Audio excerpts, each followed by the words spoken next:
दो ऐसे सवाल हैं जो कमेंट करके और मैसेज करके लोग मुझसे बार बार पूछते हैं कि सर मुझे ये बताइए कि मेरी पत्नी ने मेरे खिलाफ झूठा 498A का मुकदमा कर दिया है। मैं बेगुनाह हूँ लेकिन इसके बावजूद भी इस मुकदमे के दलदल में फंस चुका हूँ और परेशान हो रहा हूँ। तो मेरे ऊपर ये जो झूठा मुकदमा हुआ है ये कितने समय तक चलेगा, और सर मुझे इस मुकदमे में कितना पैसा खर्च करना पड़ेगा। तो यानी मुझसे ये पूछा जाता है कि 498A का मुकदमा कितना दिन चलेगा, और दूसरा क्वेश्चन ये पूछा जाता है कि 498A का मुकदमा जो पति लड़ रहा है उसे लड़ने में कितने पैसे खर्च हो जाएंगे। तो आज मैं आपके इसी सवाल का जवाब देने वाला हूं। तो पहले तो हम समय पे आते हैं कि 498A का जो मुकदमा होता है उसे लड़ने में कितना समय लगता है। देखिए, मुकदमे का कोई निश्चित नहीं होता है कि कोई मुकदमा कितना दिन चलेगा, कितने साल चलेंगे, कुछ फिक्स नहीं होता है। कार्यवाहियां फिक्स होती हैं कि ये कार्यवाहियां होंगी। जैसे मान लीजिए FIR दर्ज होगा, उसके बाद मीडिएशन होता है, उसके बाद पुलिस इन्वेस्टिगेशन करती है, चार्जशीट लगाती है, उसके बाद चार्ज बनता है। तो ऐसे ऐसे जो कार्यवाहियां होती हैं इसके ऊपर मैंने वीडियो बनाया है, उसका लिंक भी आपको डिस्क्रिप्शन में मिल जाएगा या प्लेलिस्ट में मिल जाएगा, जाके वहां से देख लीजिएगा। तो जो कार्यवाहियां होती हैं वो फिक्स होती हैं कि हाँ ये कार्यवाहियां होंगी। लेकिन कई बार क्या होता है कि जैसे आज आपके मुकदमे की तारीख है और आज चार्ज बनना है, तो कभी जज साहब छुट्टी पे हैं, कभी कोर्ट में हड़ताल है, कभी कोई एक्यूज ही नहीं आया है, तो कभी कुछ इसकी वजह से तारीखें आगे बढ़ जाती हैं। तो मुकदमे का जो कार्यवाही है वो आज जो होनी थी वो नहीं हो पाई, फिर अगली डेट लगी, उस पर भी नहीं हो पाई, अगली डेट लगी। तो ऐसे में लंबा समय लग जाता है। तो मुकदमा कितना समय चलेगा कोई फिक्स नहीं होता है। लेकिन मैं आपको एक अनुमान के तौर पे जो बता रहा हूँ वही आप समझिएगा, ये सिर्फ एक अनुमान है, मेरा ओपिनियन है, और जो प्रैक्टिकली में होता है मैं उसके आधार पे ये अपना विचार दे रहा हूँ, कोई फिक्स टाइम नहीं बता रहा हूँ। तो 498A का जो मुकदमा होता है उसे जो मैंने आज तक देखा है उससे बता रहा हूँ कि लगभग मान के चलिए 4 से 5 साल तक लोअर कोर्ट में ही चलता है, तब जाके फैसला आ पाता है। तो ये मान के आप चलिए कि आपके ऊपर जो झूठा मुकदमा हुआ है वो 4 से 5 साल तक चलेगा।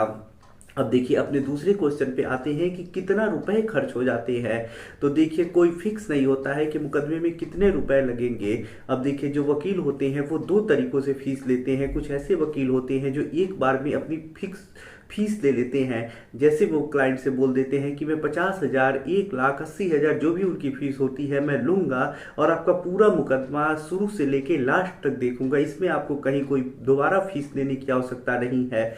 तो कुछ वकील ऐसे होते हैं जो एक बार में फिक्स अमाउंट ले लेते हैं और मुकदमा लड़ते हैं।